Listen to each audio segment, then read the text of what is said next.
जिंदगी के कुछ रास्ते बहुत अंधेरों से गुजरते हैं, जहां साथ कोई नहीं होता, सिर्फ सब्र होता है और अल्लाह पर यकीन होता है। नबी सल्लल्लाहु अलैहि वसल्लम ने फरमाया, जो अल्लाह के लिए सब्र करे, अल्लाह उसे बेहतर देता है। जो इंसान गुस्सा, जिद और जल्दबाजी छोड़ दे और खामोशी में भी सब्र सीख ले, उसके दिल की सख्ती पिघल जाती है। असल तब्दीली तब शुरू होती है जब इंसान अपने नफ्स को काबू में कर ले और अपनी कमजोरियों को ताकत में बदल दे।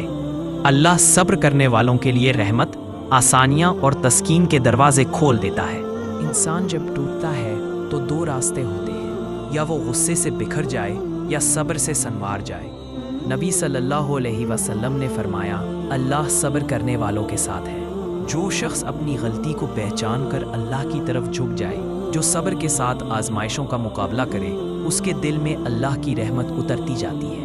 ऐसा दिल नर्म हो जाता है, सोच रोशन हो जाती है और जिंदगी में सुकून आ जाता है। सब्र वो नेमत है जो इंसान को वो मुकाम दिलाती है जहां अल्लाह की मदद खुद उसके साथ चलती है। इंसान जब हर बात दिल पर ले ले तो जिंदगी मुश्किल हो जाती है, मगर जब इंसान सब्र सीख लेता है तो जिंदगी खुद आसान होती चली जाती है। नबी सल्लल्लाहु अलैहि वसल्लम ने फरमाया, सब्र ईमान का हिस्सा है।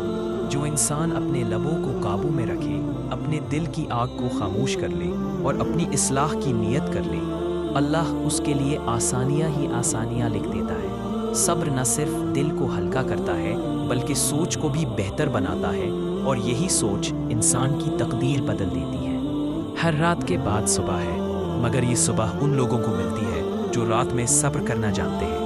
नबी अलैहिस्सलाम ने फरमाया, सब्र जन्नत की कुंजी है। जब इंसान दुख में भी अल्लाह से दूर नहीं होता, बल्कि कहता है, या अल्लाह बस तू साथ रहना, तो अल्लाह उसके लिए वो रास्ते खोल देता है जिनसे रोशनी उसके दिल में दाखिल होती है। जो अपनी इस्लाह करता है, गलतियों को मानता है और सब्र के साथ अपनी ज़िंदगी बदलने का फैसला करता है, उसके लिए दुनिया भी संवरती है और आखिरत भी रोशन हो जाती है। अगर ये वीडियोस आपको अच्छी लगे तो वीडियो को लाइक और चैनल को सब्सक्राइब करना ना भूलें।